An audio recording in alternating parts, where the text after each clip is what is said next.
Probably the most popular hatches in the United States when it comes to mayflies are blue-wing olives. You've heard us mention it when you've tied these flies.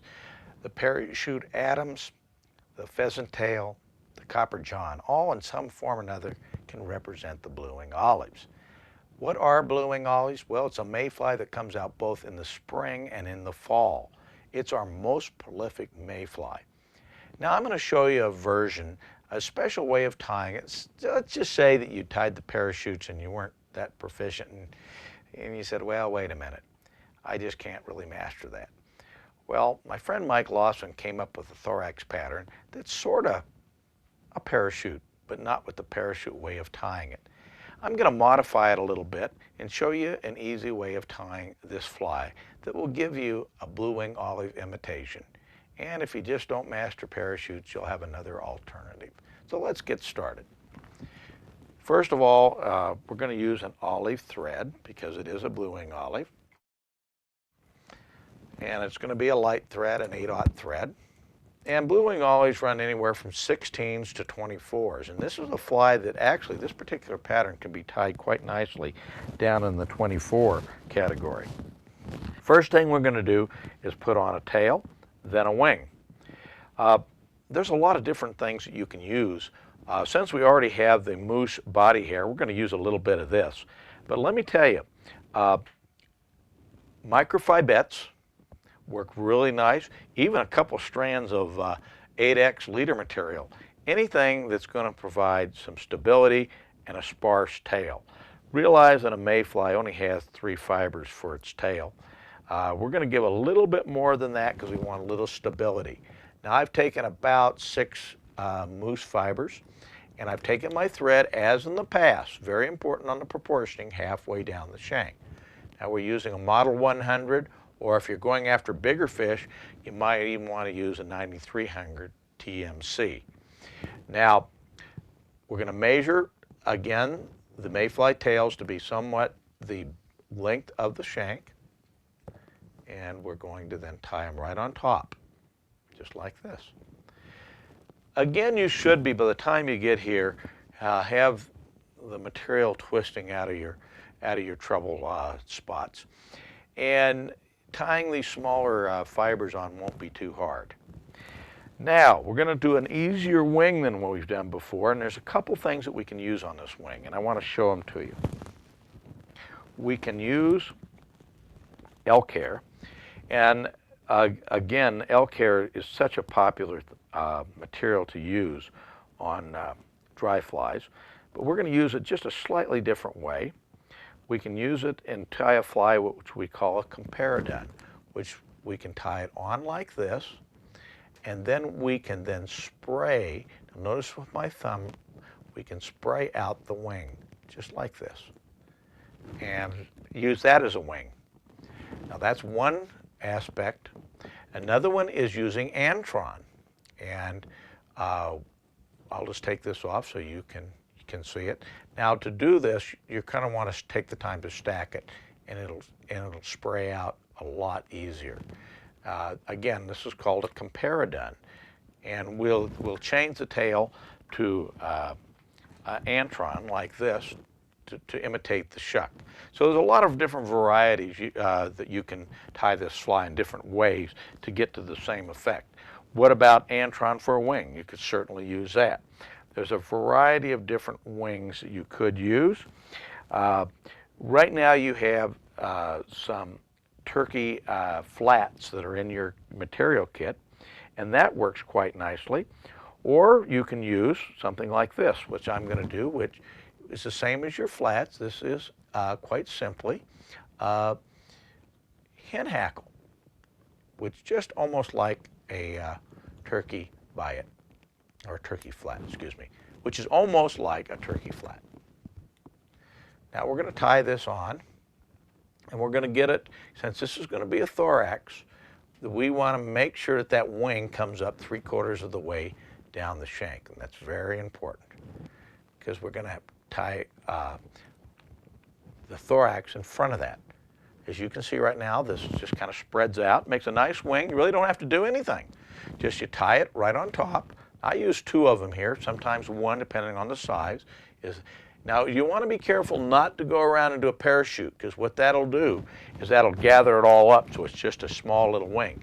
You want the effect, and this is what your turkey flat's going to give you also.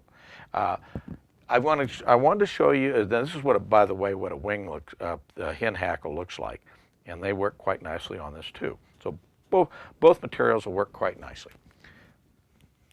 Okay, now what we're going to do, I bet you wondered whether I'm going to use another one of those, another strand of the Accent Mirage. Yes, I am. I'm going to tie one of those in. That's going to give it a nice little sparkle. Now we're ready to dub. We're going to use a material called Superfine, and we're going to lay out a nice thin body. Now this, you kind of pull it like this, as you can see right here. I pulled it so there's just a thin piece, and then I just use my thumb and finger, go back and forth, going in one direction, straight up, just like that. And we've got a nice thin body to start off with. And we're going to start tapering it. Tapering is really important. When you start out thinner, oops, that's too thick, so I can tighten it up. And we keep working right forward. Now, at this point in time, we're ready to stop and actually put too much on. This is going to happen to you, so don't hesitate to take some of it off. You might say, why am I doing that? Well, we got something we got to do here. We're going to put a little hackle in there. Remember I said this is a parachute, it wasn't a parachute? Well, we're going to add some dun hackle. Now you could also use dyed grizzly, but I'm a real fan of dun. This is a dun neck. We haven't really talked about a neck. And you can see it's kind of a rusty dun. This is the color of a blue-wing olive. But we're going to use a neck hackle on this. And we're going to go and size it again by turning it up like this. And looking, we want something to come just about to the top of the wing. The wing should be a gap and a half. And it looks pretty good. Okay, we're going to tie it in right here. Now notice that I am not right, where I'm at on here is I've let a little bit of a gap right here. I've tied it in. Now we're going to come back with our Superfine. This Superfine is kind of it's a blue-wing olive color with a little bit of brown, a little bit of gray, a little bit of olive. Again, I lay it along the thread. And the nice thing about Superfine, let me just show it to you. I'm going to pull it here for a second. Let you see it. See how it pulls straight? It's a straight, continuous fiber. So before you put it on, you want to always pull it like this and then lay it onto your thread.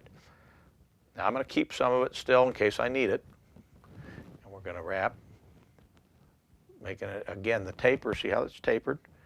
We're going to go in front of it and work it right up, building it up here and then tapering it back towards the eye, almost a reverse taper. Okay, I think you can see that. Ooh, nice looking fly.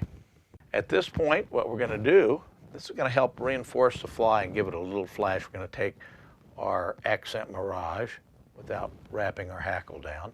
Okay, this will test your agility a little bit to get around the hackle.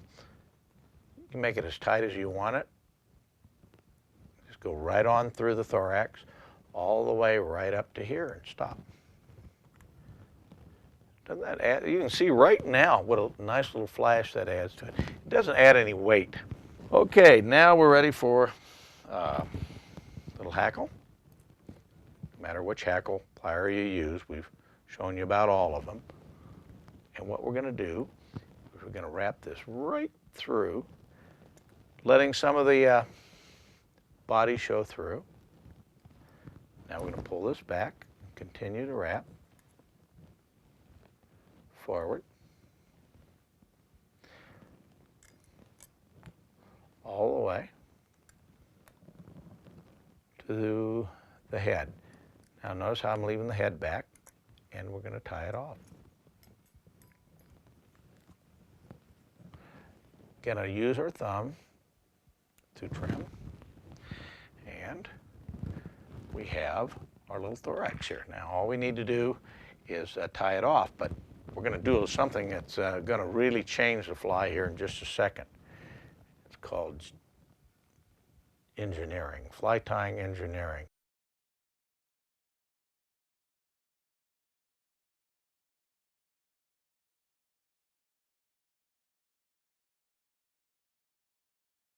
Now that we've completed the fly, I'm going to tell you about something you may not have in your fly fishing vest. That's a pair of scissors.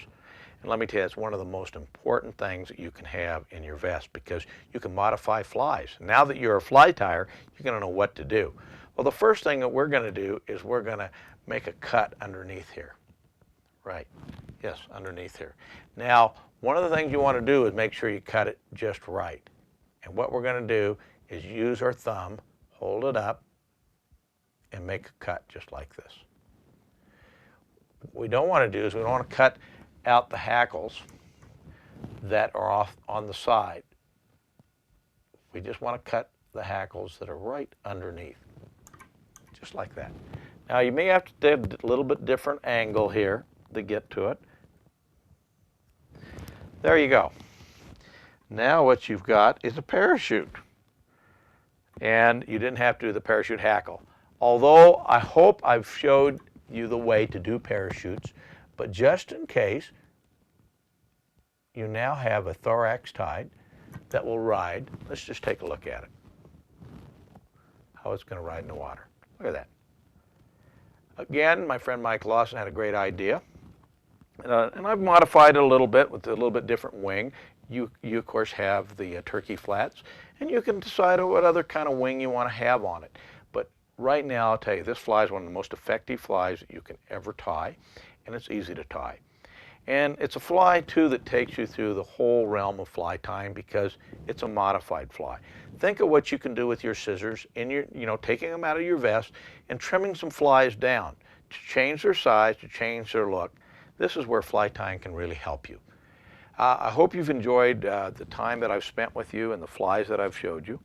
And right now it's on to Scott Sanchez to tell you more about fly tying materials. Hopefully you've already seen the fly tying materials section before you tie. But if not, it may be a good time to go back and review some of the sections as he talks about the variety of materials you can use to change these flies. I want to thank Cabela's for this opportunity to get you interested in fly tying. And let me tell you, spend some time if you get a chance to go into the shop and talk to people in person. It's always great to be able to order fly tying materials through the mail.